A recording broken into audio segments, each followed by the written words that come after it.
Viva! Eduardo Costa, professor universitário, investigador, área de interesse principal, economia da saúde. Dinheiro e saúde, juntos aqui na mesma frase? Isso não é um pecado capital, Eduardo? É explosivo, de facto. É uma combinação que muitas vezes até custa a compreender à primeira, mas de facto não há economia sem saúde e não há saúde sem economia. Então, mas a saúde não tem preço, não é?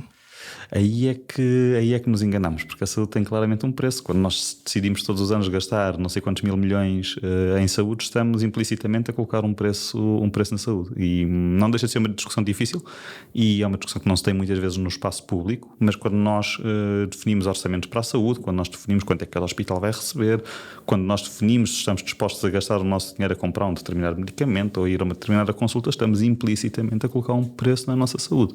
E porquê é difícil discutir esta questão do preço da saúde? Tem a ver com o preço da vida? Sim, porque basicamente se nós estivermos a dizer que a saúde tem um preço, então implicitamente estamos a dizer que a vida humana também tem um preço, e do ponto de vista puramente estatístico ou económico, de facto nós sabemos que todos nós acabamos por ter, em média, um certo preço, um certo valor a partir do qual ou até ao qual faz sentido o sistema de saúde, digamos assim, tratar de nós. E portanto essa é uma discussão que muitas vezes passa-nos um bocadinho ao lado, até por todas as questões depois mais filosóficas que estão diretamente associadas. Porque isso poderia querer dizer que se se a sua saúde durante a sua vida vale 1 milhão de euros, se custar 1,5 milhão, então não investimos, desinvestimos, vamos embora. De forma muito crua, eu diria que sim, é algo desse género. Tu achas que isso acontece? Que se coloca em causa. Na prática acho que não. Acho que a distância entre a decisão de quanto é que nós vamos gastar enquanto sociedade em saúde está muito longe daquilo que é, qual é o valor que eu, decisor político, atribuo à vida humana de cada pessoa em si. Portanto, é um conceito teórico, digamos assim, que tem uma aplicação prática, mas não acho que quando uma pessoa entra no sistema de saúde, por exemplo, que existe alguém a olhar para aquela pessoa exatamente e saber quanto é que eu vou gastar, e chega um momento em que dispara um alerta e já não vale a pena.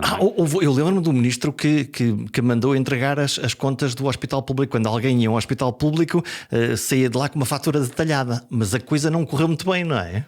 Sim, eu diria que a ideia até pode funcionar na perspectiva de dizermos que queremos que as pessoas sejam informadas de quanto é que efetivamente foi consumido, não é? Quanto é que foi gasto num determinado episódio de internamento. E portanto, muitas vezes quando nós vamos ao SNS, por exemplo, a maior parte das vezes não pagamos, e portanto coloca-se a questão de até que ponto é que aquilo custou realmente dinheiro, não é? E portanto a ideia de termos uma fatura detalhada pode permitir dar um bocadinho essa visibilidade. Agora, essa fatura detalhada não vinha para depois determinarmos até que ponto é que esta pessoa devia ter sido salva ou não é?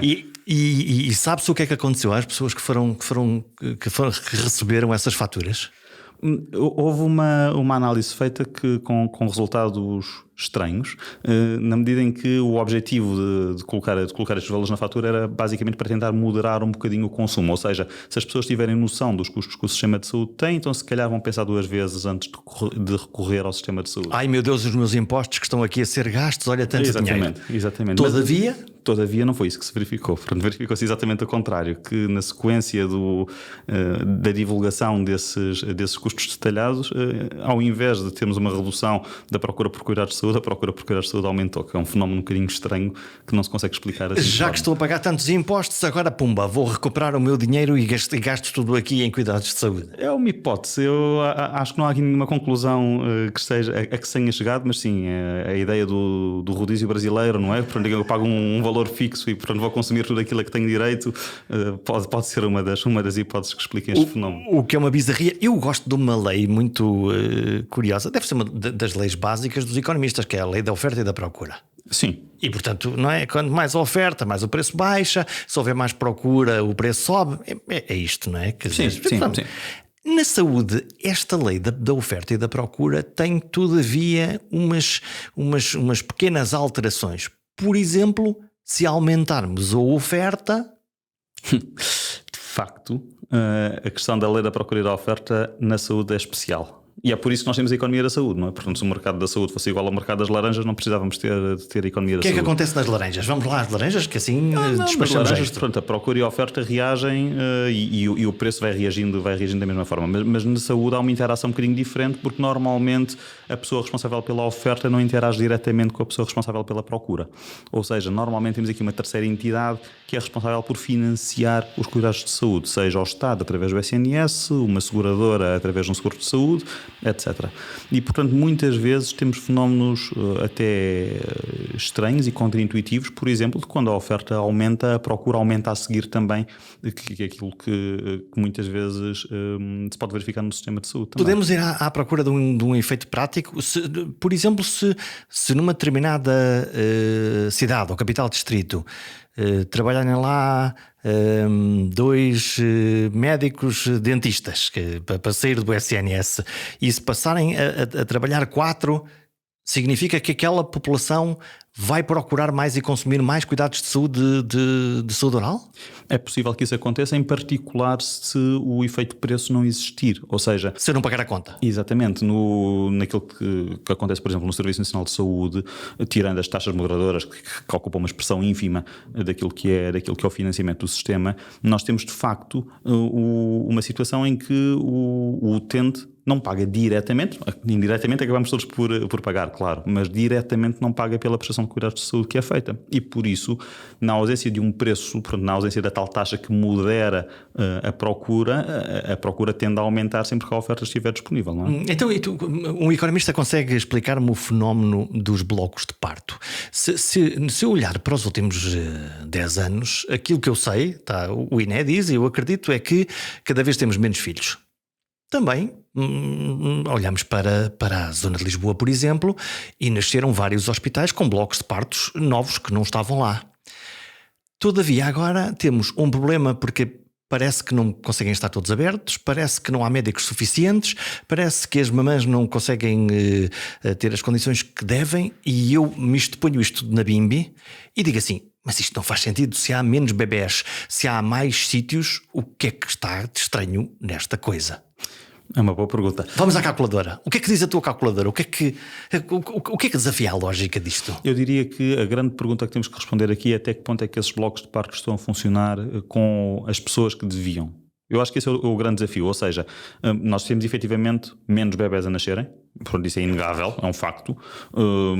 Sabemos também que temos mais blocos de parto do que aquilo que tínhamos, portanto aqui na área de Lisboa, por exemplo, temos o Beatriz Ângelo, Vila Franca de Xira, etc. São novos hospitais que não existiam há algum tempo atrás, mas parece que estamos a ter dificuldade em ter o número de enfermeiros, o número de médicos suficientes para manter todos estes serviços abertos em simultâneo. Portanto, eu não acho que seja um problema de falta de infraestrutura, claramente não é para o número de bebés que temos, mas é a falta de capacidade de manter essa infraestrutura aberta a funcionar. Então, se a matemática se aplicar, se temos o mesmo número de bebés ou menos, se temos mais sítios para nascer, logo nascem menos por cada sítio. Nascem menos por cada sítio, em média. Sim, podemos ter, claro, um hospital em particular numa determinada região em que se verificou o contrário, mas sim, é expectável que aqui nos hospitais do centro de Lisboa, por exemplo, que as maternidades sejam hoje a fazer menos partos do que aquilo que faziam há uns anos atrás. A economia e a decisão política podia então dizer: não tem problema nenhum, vamos concentrar e fazer em menos infraestruturas mais partos. E aqui é que a economia torce o rabo, porque aqui entra a decisão política, e a decisão política depois já não tem tanto a ver com números, não é? Já tem a ver com, isto é, economia muito bem, mas espera lá que se tocares aqui noutros valores até mais emocionais... Não, mas a economia não toma decisões, não é? A economia é uma das muitas coisas que dão suporte à tomada de decisão política, não é? E, portanto, no limite isto trata sempre de uma decisão política. De facto, a questão da concentração de espaços, em particular em zonas onde existam vários espaços simultaneamente abertos, como é o caso da área metropolitana de Lisboa. É o exemplo mais gritante. Em que temos várias, portanto, estamos a salvo mais do que 10 blocos de parto abertos na região, na área metropolitana. É relativamente fácil pensar que é plausível encerrar ou de forma permanente ou de forma temporária ou rotativa alguns destes blocos de parto, de modo a que concentrar quer as equipas desses próprios blocos de parto e depois as crianças que vão nascer nesses blocos de parto e as mães noutros blocos. Claro que fora das áreas metropolitanas essa decisão é muito mais difícil, não é? Ou seja, por exemplo, se formos para o Alentejo, Évora ou Beja. Aí temos quilómetros, não é? O que também tem um valor importante. Potencialmente horas de distância, não é? Entre hospitais, e portanto eu imagino que a taxa de natalidade em Beja também tenha estado a cair, mas acho que não é pelo facto da taxa de natalidade em Beja ter estado a cair que nós nos podemos dar ao luxo de encerrar a maternidade do Hospital de Beja, porque mesmo que esteja a fazer menos partos do que aquilo que poderia fazer, a alternativa não existe. E, portanto, o risco e a solidariedade e a necessidade de oferecer um determinado cuidado. Olhando com os olhos e com as lentes do economista, significa que se nós temos demasiada capacidade instalada para a necessidade real, lá está a lei da procura e oferta, chama-se isto o quê? Desperdício? Se calhar, mas eu não diria necessariamente desperdício, porque na questão da saúde há uma variável adicional que é um mercado caracterizado por muita incerteza. Nós não sabemos quantos bebés vão nascer, onde é que eles vão nascer e quando. E, portanto, isso só nos bebés, porque nas outras coisas todas a coisa ainda é pior, não é? Sim, exatamente. Quantas doenças é que há, como é que elas evoluem, exatamente. Como é que é a epidemiologia, tudo isto. Portanto, isto não é, enfim, direto, imediato e há 1 mais 1 igual a 2. Sim, sabemos que em média nós conseguimos prever quantos partos é que vamos ter, quantos ataques cardíacos é que vão existir, etc. Mas nós nunca conseguimos garantir que naquele dia, àquela hora, naquela localidade não vai existir um determinado ataque cardíaco ou um parto ou o que quer que seja. E, portanto, o sistema de saúde tem que ter alguma margem de manobra para reagir a potenciais picos fora da média, digamos assim. Portanto, termos uma redundância, uma multiplicação de recursos de oferta, não é necessariamente um desperdício, é apenas as coisas são como são e o sistema tem que ter uma elasticidade e, portanto, tem que ter mais capacidade do que aquela que é a norma. Há uma palavra que hoje em dia está na moda que é resiliência, não é? Quer dizer que o nosso sistema tem que ser resiliente. A resiliência eu interpreto um bocadinho como isso, ter alguma folga para conseguir acomodar variações. Também há um facto que, na sua generalidade, o Serviço Nacional de Saúde em Portugal parece ter pouca folga. Não é? Ou seja, falámos no caso dos partos, que aqui sim temos tido uma redução do número de partos, mas parece, ou seja, olhando para o Serviço Nacional de Saúde, não identifico facilmente uma grande capacidade excedentária nas várias unidades do SNS, porque se essa capacidade existisse, então nós não deveríamos ter as listas de espera que temos ou o tempo elevado para atendimento nas urgências, etc. Portanto, cada vez que há um pico de gripe ou cada vez que existe uma maior necessidade, sei lá, de operar cataratas ou hérnias, o que o sistema devia fazer era usar essas folgas e conseguir responder. Sim, de alguma forma um sistema mais elástico seria conseguir ter alguma dinâmica que permitisse fazer um bocadinho esse movimento. Eu não tenho a certeza até que ponto é que nós não estamos quase a viver em permanência num certo pico em determinadas áreas.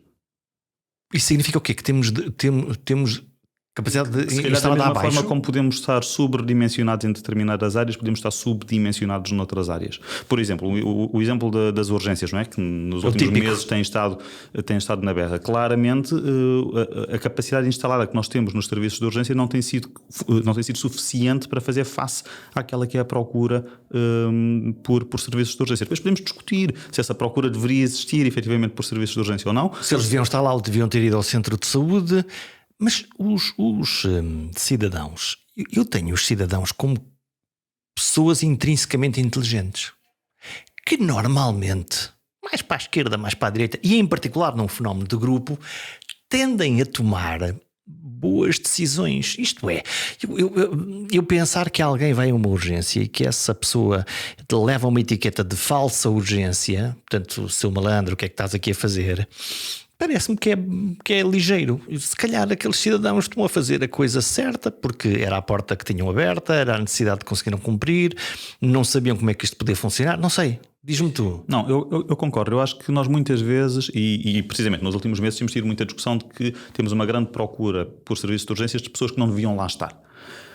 E aqui implicitamente estamos basicamente a colocar a culpa, o ónus dessa responsabilidade nas pessoas que acordaram naquele dia e decidiram ir entupir a urgência do hospital X ou Y. É um bocadinho paternalista esta ideia, não é? É um bocadinho paternalista na medida em que a pessoa sente que tem um problema de saúde, a pessoa procura uma resposta para o seu problema de saúde e quer obviamente aquela que considerar a melhor resposta. E eu acho que quando uma pessoa opta por ir para um serviço de urgências e ficar 5, 6, 7, 8 horas à espera, não é propriamente porque esta pessoa queria ir para ficar aquele tempo todo à espera. Ou seja, não é pelo seu conforto, não Exatamente. é? É porque acredita mesmo que ali a possibilidade de ser mais bem visto ou acolhido é real. Ou porque não encontra uma alternativa fora daquele tipo de resposta. Uma discussão que nós temos muito hoje em dia é até que ponto é que os cuidados de saúde primários, portanto os centros de saúde, não deveriam ser capazes de conseguir evitar muitos destes episódios de urgência.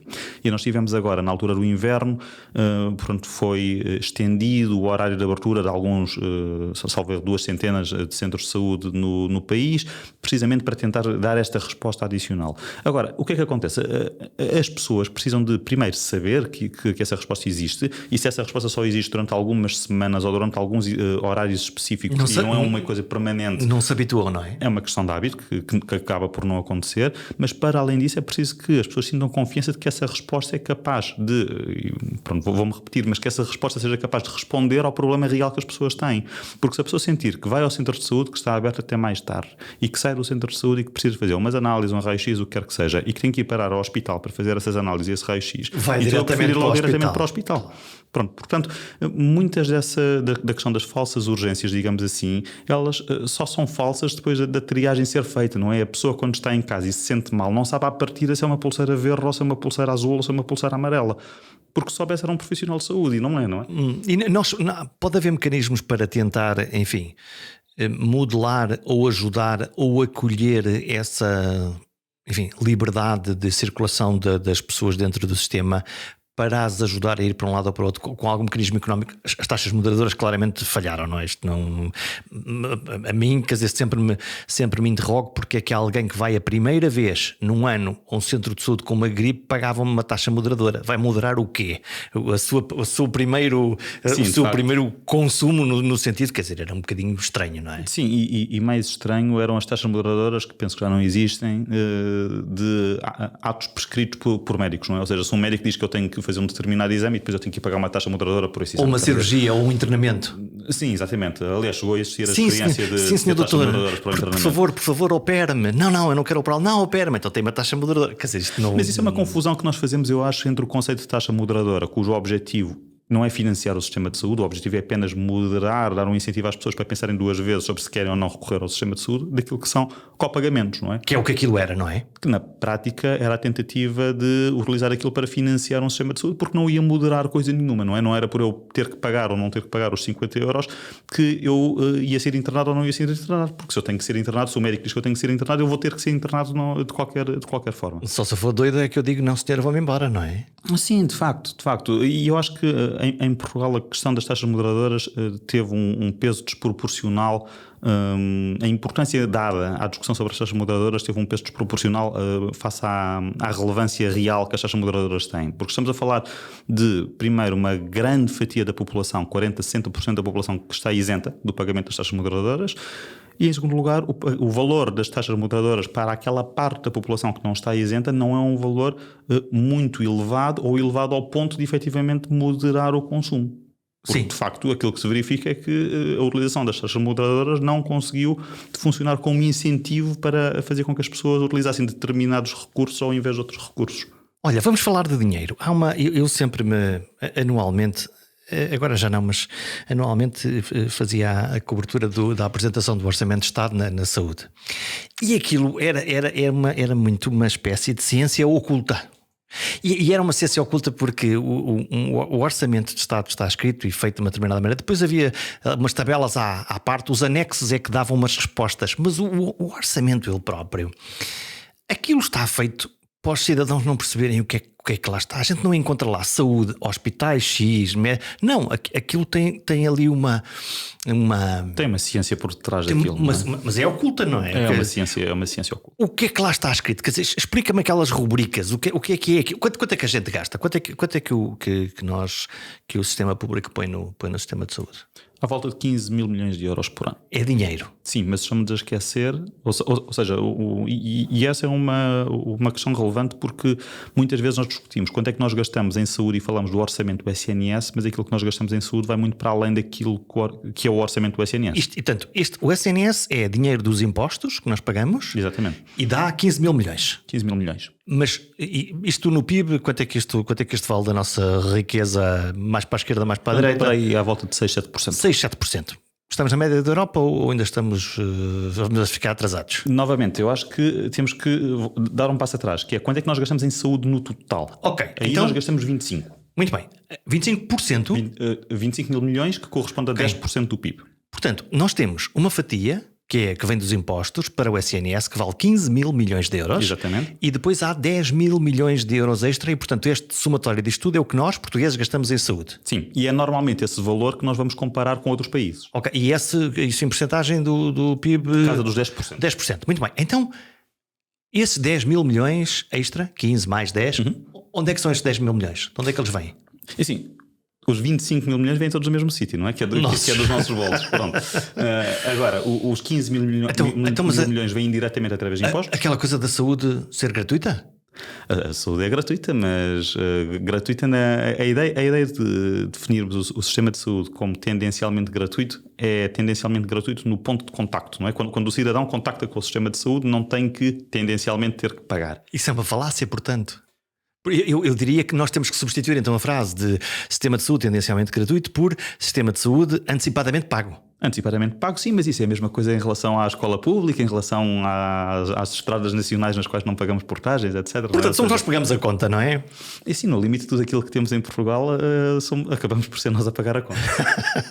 Então vá, tanto 15 mil vem do IRS, dos nossos impostos, IRS, IVA, enfim, do 15 mil Estado. É o orçamento do SNS que é financiado através dos nossos impostos e depois temos mais 10 mil milhões. Desses 10 mil milhões temos três grandes grupos.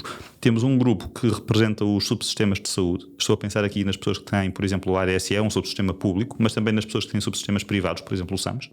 Depois temos um segundo grupo que são os... Portanto, são uma espécie de organizações mutualistas em que se recolhe dinheiro dos seus próprios associados. Exatamente. No caso dos funcionários públicos, descontam no salário 3,5%, que é dinheiro. E que depois... Do salário bruto? Do salário bruto, não é? Portanto, que é muito dinheiro. Portanto, uma parte subsistemas. Exatamente. Depois, uma segunda parte que são seguros de saúde privados. Portanto, se eu quiser ter um seguro de saúde da seguradora A, B ou C, porque sim ou porque a minha empresa me oferece um seguro de saúde privado. Que é o que acontece na esmagadora maioria dos casos. As empresas privadas incorporam essa oferta no pacote, no fundo de remuneração dos trabalhadores. Exatamente. E aliás até se verifica uma coisa interessante, que é ao longo das últimas 2 décadas tivemos alguma substituição entre aquilo que é o peso dos subsistemas de saúde e o papel dos seguros de saúde privados. Ou seja, parece que ao longo do tempo houve um conjunto de empresas que tinham subsistemas de saúde que deixaram de ter e passaram a oferecer seguros de saúde privados aos seus trabalhadores. Algum em particular que te lembres? Salvo erro, a PT Empresas. A PT, sim. Mas não tenho a certeza. Sim. Mas pronto, penso que é um dos exemplos, que é uma tendência que nós temos das empresas fazerem, digamos assim, algum outsourcing de serviços, não é? Portanto, em vez de ter o seu próprio sistema de saúde, simplesmente contratualizam um sistema, um seguro de saúde para os seus trabalhadores. Esse tipo de contratualização normalmente garantem os mesmos serviços, mas sair das esferas, enfim, estratégicas das empresas não pode, enfim, perderes um bocadinho o controlo, ou pelo menos haver na discussão. Imagino com os sindicatos as coisas não serem tão lineares. É possível. Não tenho muita noção de como é que se processam as negociações depois internamente no que diz respeito aos subsistemas e aos seguros, mas sim, eu acho que isto tem a ver com tentar reduzir um bocadinho o impacto direto que este tipo de sistemas têm dentro da própria empresa, não é? E, portanto, colocar externamente estes serviços para se ter uma maior flexibilidade. Vamos à conta de base. 15 mil milhões, dinheiro do Estado, SNS, 10 mil milhões, subsistemas, seguros e famílias. Outra vez? Outra vez. Queres-me pôr a pagar 3 vezes? Então, espera. Eu pago os meus impostos de IRS, vai para o SNS, eu pago. Eu, se tiver ADSE, pago. Eu, se tiver um seguro, pago. E o que tu me estás a dizer, pela 4ª vez, mas há umas coisinhas que, se tu precisares, pagas outra vez, que ninguém paga por ti. Eu lamento ser portador de más notícias, mas não são só umas coisinhas. Então. Ou seja, a despesa paga diretamente pelas famílias. Isto, pronto, estamos a falar de despesa que as famílias pagam no momento em que o cuidado de saúde é prestado. Ou seja, eu vou ao hospital, tenho que pagar, por exemplo, um copagamento. No caso, se tiver um seguro de saúde privado e for a um hospital privado. Ou uma taxa moderadora, ou numa farmácia tenho que pagar a parte do medicamento que não é comparticipada. O conjunto destas despesas, que são pagas diretamente pelas famílias no momento em que acedem aos cuidados de saúde, representam quase 30% daquilo que é a despesa em saúde em Portugal. Uou! Portanto, é muito dinheiro. Mas isso é um valor muito elevado que nós quase não... Bom, enfim, quem precisa muito, se calhar sente muito, mas 30% da despesa? Sim, exatamente. Então, E aqui estamos no pódio dos piores países da Europa. A comparar com quem? Quem é que são os nossos vizinhos? Portanto, à nossa frente temos... São os mais ricos ou os mais pobres? Temos a Letónia e nós estamos, salvo erro, em 6º lugar na Europa. E pronto, temos, exato, Lituânia, Letónia, Grécia, Malta e Bulgária. Um grupo de países com os quais não sei se temos... Portanto, os países mais pobres, não estou a dizer que Portugal é pobre, mas os países mais pobres, os seus cidadãos estão a pagar mais do seu bolso, portanto menos cobertos pelos vários sistemas de saúde que podem ter. Exatamente, ou seja, esta parte da despesa que nós pagamos diretamente, que as famílias pagam diretamente, representa precisamente a parte de desproteção financeira, digamos assim. Ou seja, claro que há parte desta despesa que é consequência da proteção financeira. O que é que eu quero dizer com isto? Se eu tiver um seguro de saúde e for a um determinado hospital, eu estou segurado, não é? Mas terei que fazer um copagamento. Portanto, esse copagamento, que é uma despesa direta que eu faço, é consequência do seguro que eu tenho. Mas tenho uma grande parte desta despesa que não está relacionada sequer com isso. E, portanto, aquilo que estamos a dizer é que cerca de 30% da despesa que nós fazemos em saúde é exigida diretamente às famílias. Isto coloca um problema grande, que é um problema de... Isto incide cegamente face às capacidades financeiras que as famílias têm. Portanto, entre as famílias mais ricas ou as famílias mais pobres, existe aqui uma desproteção financeira que é substancial e que pode colocar em causa aquilo que é o acesso atempado aos cuidados de saúde. Em português corrente, alguém que seja mais pobre e mais doente está a pagar muito mais ou a ter que fazer um esforço muito superior para manter, cuidar, gerir a sua saúde. Exatamente. E o problema é que isto, digamos que é um efeito bola de neve, não é? Porque as pessoas, por exemplo, tomemos o exemplo das pessoas mais velhas em Portugal, que são tipicamente as pessoas que consomem mais cuidados de saúde e que, portanto, terão também que comprar, por exemplo, mais medicamentos, onde vão ter que fazer mais despesas destas do seu próprio bolso. O que é que acontece? Estas pessoas são também, simultaneamente, as pessoas que são tendencialmente mais pobres, tendencialmente menos educadas e tendencialmente mais doentes.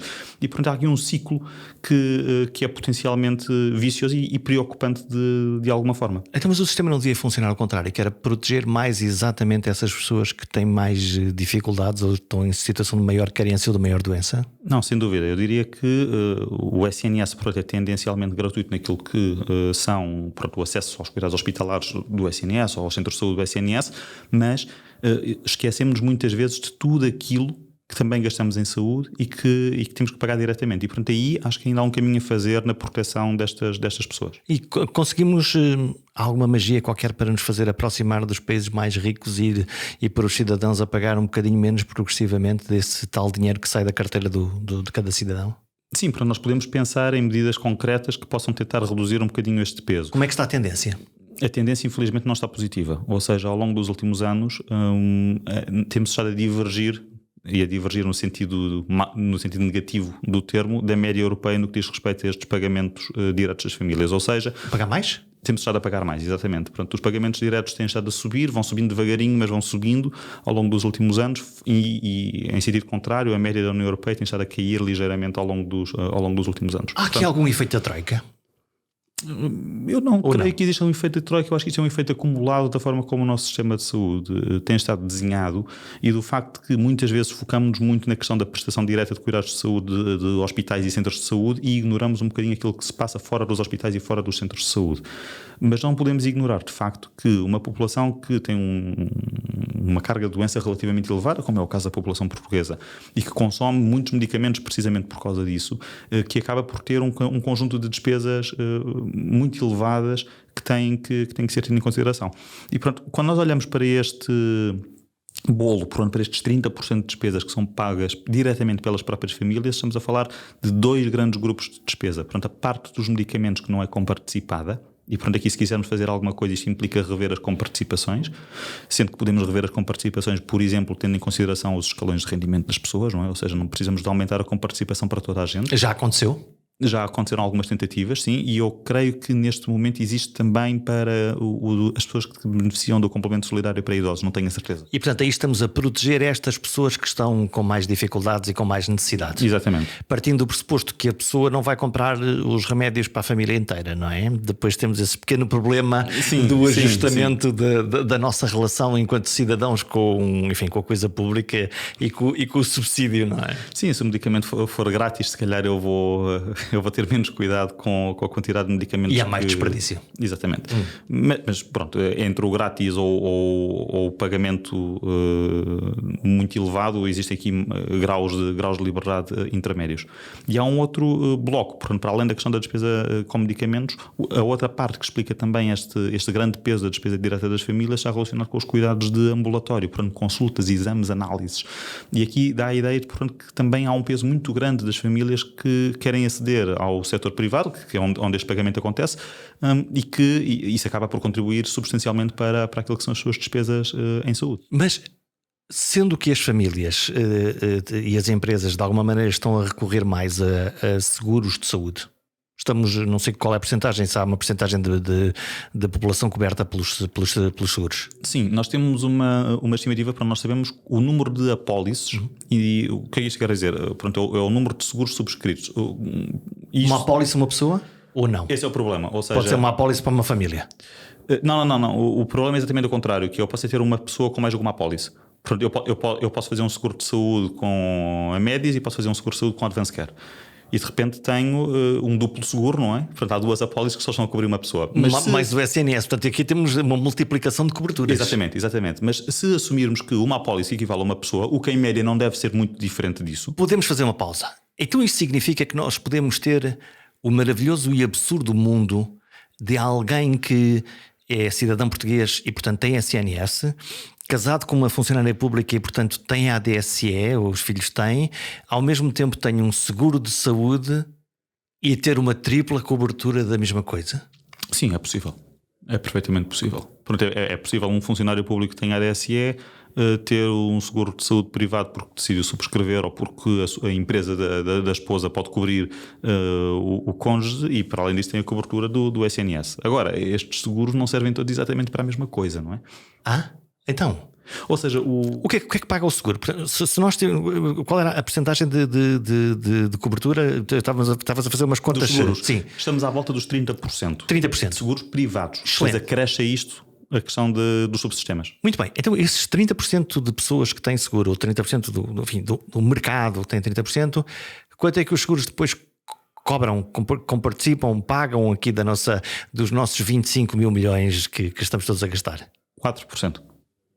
4%? Exatamente. 30% de 30% clientes de cobertura. cobertos, só 4%? Exatamente. Significa que nós, os que temos seguros, estamos todos muito saudáveis e, portanto, não precisamos, ou o tipo de coberturas que nos oferecem, os seguros podiam ou não podiam cobrir essa parte do dinheiro que não sai da carteira, do out of pocket? Sim, de facto podiam. Eu acho que isto significa um bocadinho das duas coisas, ou seja, primeiro, provavelmente estes 30% das pessoas que estão cobertas por seguros de saúde são mais saudáveis do que aqueles que não estão cobertos por seguros de saúde. Estou a pensar em particular nas pessoas com mais de 65 anos. As pessoas com mais de 65 anos tipicamente não têm seguros de saúde privados. E as pessoas com mais de 65 anos são tipicamente aquelas que consomem cuidados de saúde mais caros. E, portanto, não é surpreendente que as pessoas cobertas por seguros de saúde não representem a maior parte da despesa em saúde. Portanto, esse é um efeito.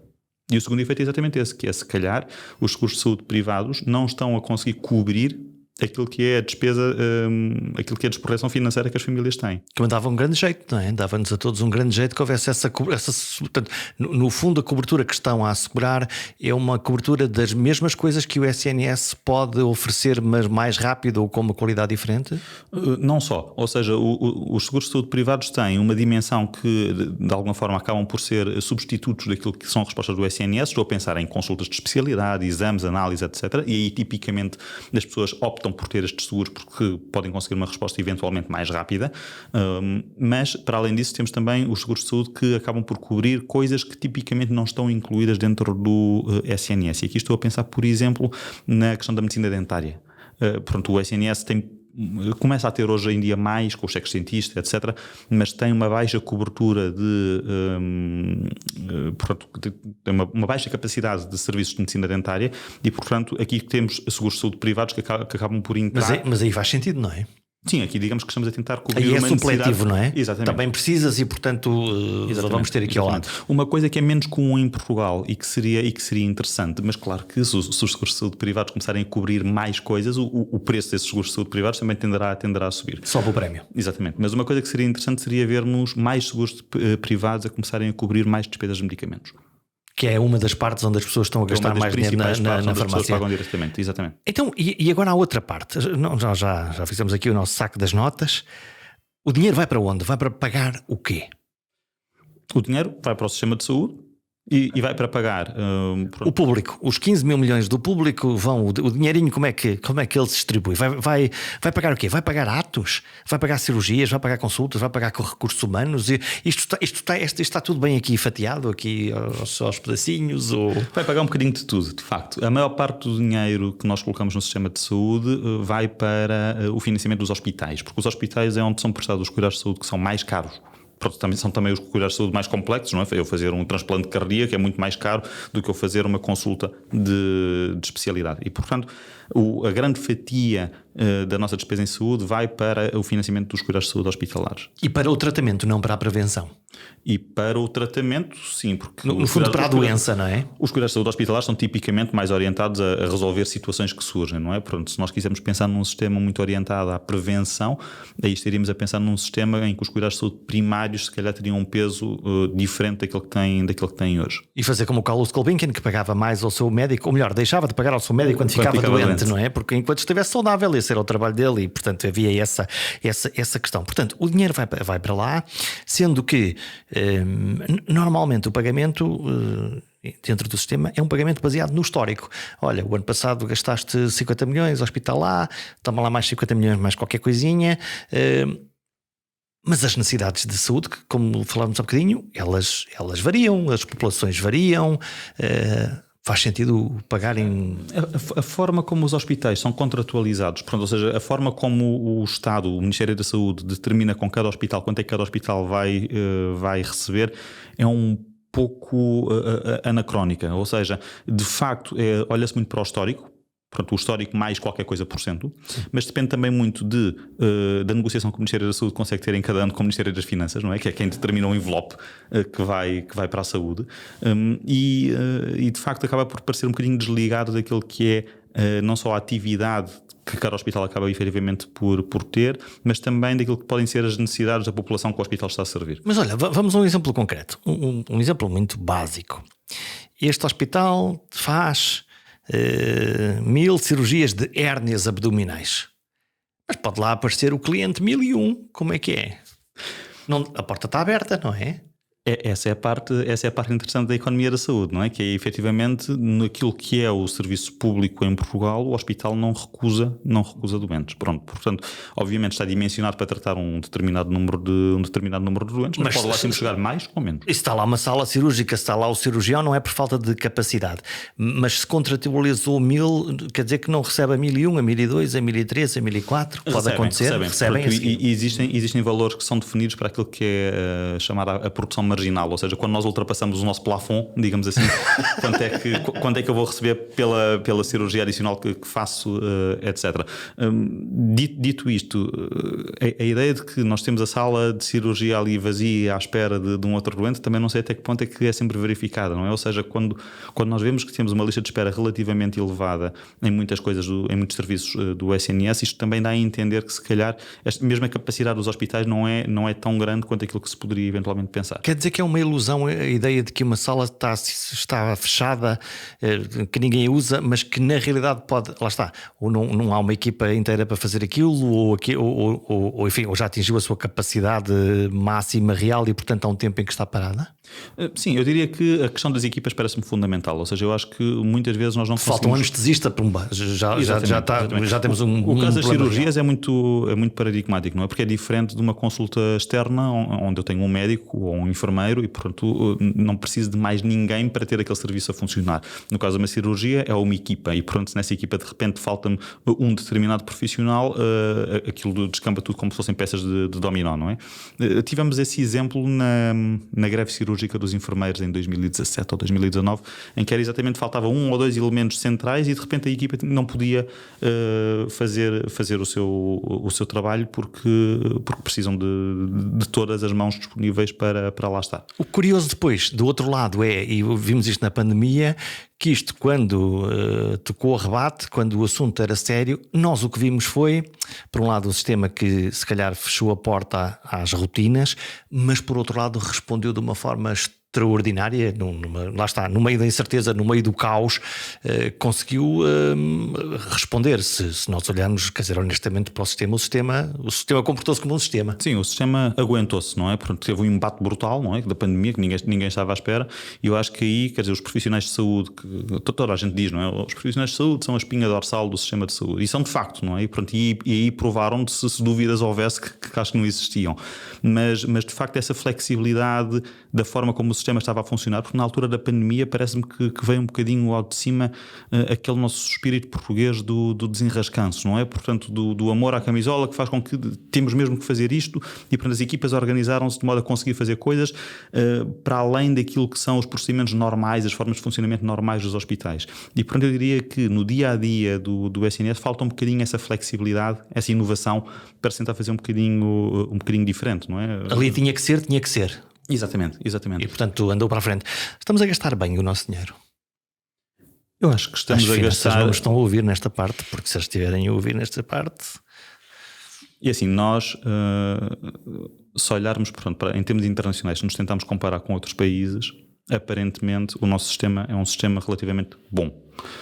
Não significa isto que seja um sistema isento de dificuldades? Dinheiro investido em recursos públicos e privados versus resultados em saúde. Sim, exatamente. Ou seja, nós temos resultados em saúde que são relativamente bons, o sistema de saúde parece que é relativamente bom e não gastamos muito face àquilo que os outros países também gastam. Pronto. Não deixa de ser um facto de que existe um conjunto de temas em Portugal e em particular na questão do SNS, que é onde nós tipicamente focamos mais a nossa discussão, que são passíveis de melhoria para tentar aumentar a eficiência do sistema, não é? Ou seja, o nosso sistema, apesar de ter bons resultados, muito à custa daquilo que é o esforço dos profissionais de saúde, parece que muitas vezes não está organizado da forma que deveria estar para conseguir dar uma resposta um bocadinho mais efetiva, mais eficaz e potencialmente mais barata. O que quer dizer que se eles se começarem a cansar, este bom desempenho, esta eficiência da máquina pode começar a... Eles, os profissionais de saúde? Sim. Mas eu acho que é isso que nós temos estado a sentir nos últimos anos. Ou seja, muita da discussão que nós temos hoje em dia sobre não temos o médico de família que queríamos para todos os portugueses, não conseguimos ter escalas das urgências abertas, etc. Eu acho que é um bocadinho o cansaço dos profissionais de saúde que faz com que não estejam dispostos a aceitar determinadas condições que anteriormente até poderiam aceitar. E, portanto, isto mostra que é um sistema de saúde que é resiliente, sim, mas muito à base quase do brio, não só, mas muito à base da boa vontade, sim, quase assim, ou do brio profissional dos profissionais de saúde. E um sistema de saúde com a dimensão do nosso não pode estar baseado, não pode estar assente única e exclusivamente nisto. Portanto, precisa ter uma boa capacidade de gestão, precisa ter boas condições e precisa ser minimamente atrativo para que as pessoas queiram trabalhar no Serviço Nacional de Saúde e desenvolver lá a sua carreira. Ou então tem que se pensar num sistema alternativo. Queres ensaiar uma explicação para o facto de eu não ter médico de família há vários anos e se é uma questão de dinheiro, provavelmente a gente põe lá mais dinheiro, se é uma questão de formação, podemos formar médicos, temos várias faculdades de medicina. O que está a enguiçar isto tudo? Não há nenhum ministro que vá para a pasta que não diga, e eu acredito que não faça a promessa. E eu acredito que a promessa é honesta, porque também é importante esta parte, não é? Sim. Não há nenhum partido político que não tenha no seu programa eleitoral isto, não há nenhuma dúvida que na saúde é necessário um médico de família, enfim, o primeiro ponto de contacto. Todavia isto é verdade. Parece enguiçado. Eu acho que é o problema de estarmos a gravar em Lisboa. Porque se estivéssemos no Norte, provavelmente teríamos médico de família. E não dá para copiar? Que num país tão pequenino como este, uma autoestrada são 3 horas, não dá para ir ali ao Porto, a Viana, e dizer assim, malta, como é que vocês fizeram aqui para resolver aqui o problema? Eu acho que, e aliás, isso, salvo erro, até foi o novo Ministro da Saúde que o disse há pouco, que Lisboa tinha muito a aprender com o Norte, não é? Eu não sei exatamente até que ponto é que se está a tentar ou não importar essas boas experiências, mas de facto há coisas que se podem fazer. Não deixa de ser surpreendente que ao longo dos últimos anos o número de médicos de família aumentou. Mas paradigmaticamente, apesar do aumento do número de médicos de família, nós temos um aumento do número de utentes sem médico de família. O que matematicamente não faz muito sentido. Quem sabe fazer contas és tu, eu não faço. Não, mas isto sugere que nós estamos a colocar os médicos de família no sítio certo. Ok. E para além Portanto, disso, é a organização do sistema outra vez. É a organização do sistema e dentro do que diz e no contexto específico dos médicos de família, eu acho que há aqui um problema de base que é o facto de nós termos nos cuidados de saúde primários 2 modelos radicalmente diferentes uns dos outros. Portanto, nós temos os antigos centros de saúde, que são chamadas as unidades de cuidados de saúde personalizados, onde basicamente cada médico tem um salário fixo, tem que tratar dos seus utentes mais dos utentes que não tenham médico de família. E, portanto, um médico desses em Lisboa tem que tratar de muitos utentes, não é? Porque há muitos utentes na área metropolitana de Lisboa, Alentejo e Algarve, que não têm médico de família. Tendencialmente vai funcionar pior. E depois temos o outro modelo, que é o modelo das unidades de saúde familiar, que depois se decompõe no modelo A e B, mas não entramos em detalhes. Os Bs têm incentivos para os próprios profissionais. Exatamente, que é um modelo que o profissional, portanto, tem uma grande componente variável e não tem utentes sem médico de família. E, portanto, depois existe aqui esta assimetria, não é? Da forma como os próprios cuidados de saúde primários estão organizados, que eu acho que acaba por contribuir para um ciclo vicioso de os novos médicos que são formados não quererem vir trabalhar para a Medicina Geral e Familiar em Lisboa porque se arriscam a ir parar a uma unidade de cuidados de saúde personalizados onde vão receber um salário que não é tão bom quanto poderia ser se estivessem numa unidade de saúde familiar do tipo B e, para além disso, ainda vão ter que trabalhar com todos os utentes sem médico de família, para além daqueles que são os utentes da sua lista. Que é importante ter boas condições de trabalho. Eu acho que é fundamental termos boas condições de trabalho. Espera, ocorreu-se-me agora uma ideia.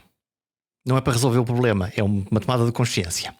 Portanto, nós temos portugueses de primeira, que têm médico de família, que são servidos numa USF onde as coisas funcionam bem e os profissionais estão contentes e há boa resposta. Nós temos os de segunda, que têm um centro de saúde que vai funcionando do melhor que pode, e os de terceira, que é o meu caso, que não tem nada disso. Sim. E é isso que faz com que depois haja muitos portugueses, por exemplo, que têm que recorrer às urgências, não é?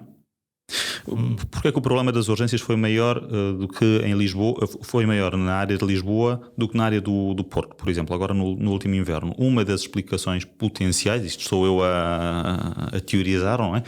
É precisamente o facto que em Lisboa nós temos muitos utentes que não são cobertos por médicos de família.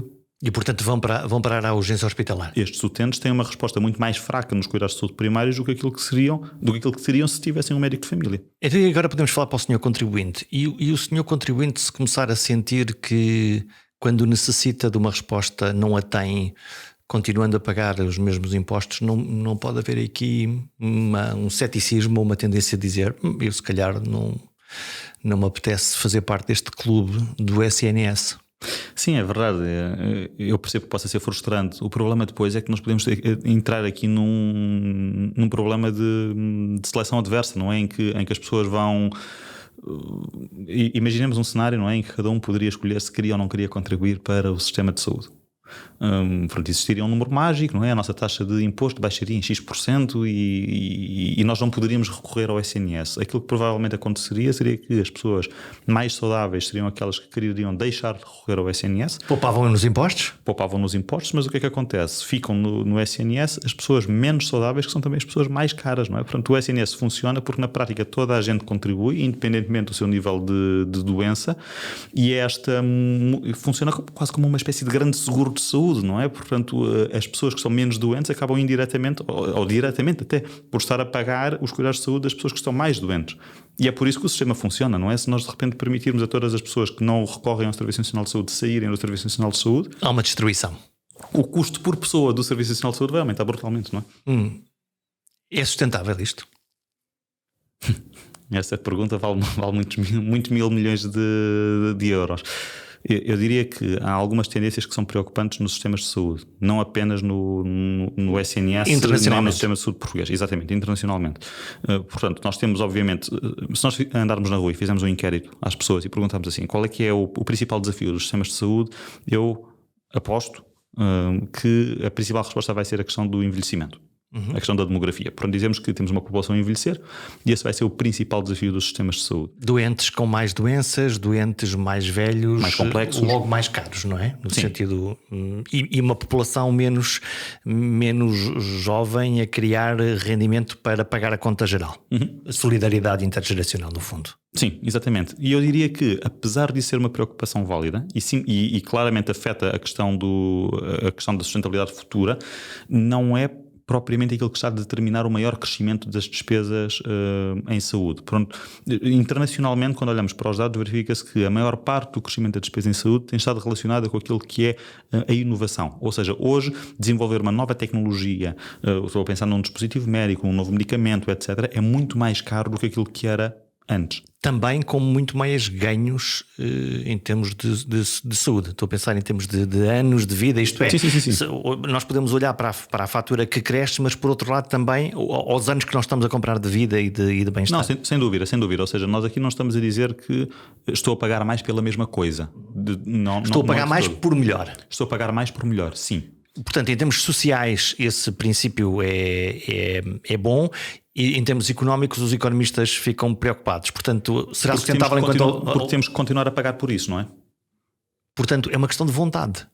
É uma questão de vontade e é uma questão de escolha e escolha quase política, não é? Portanto, se definir claramente até que ponto é que nós queremos continuar a financiar e qual é o modelo que nós queremos. Portanto, é expectável que as despesas em saúde, em Portugal, mas não só, continuem a subir ao longo dos próximos anos.